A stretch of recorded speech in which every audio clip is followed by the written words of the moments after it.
આ તરફ દેવભૂમિ દ્વારકાના જામખંભાળિયા પંથકમાં પણ યુરિયા ખાતરની સતત અછત વર્તાઈ રહી છે। સર્વોદય મંડળી બહાર ખેડૂતોની લાંબી લાઈનો જોવા મળી રહી છે।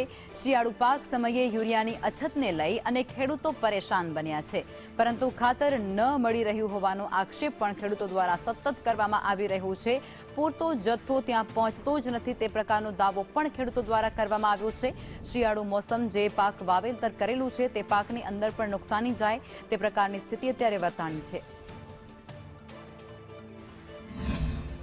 200 જણાની લાઈન હતી માર્કેટ યાર્ડે। 100 જણાને ખાતર મળ્યું, પાછું 100 જણા એમને પાછા ઘરે વયા ગયા।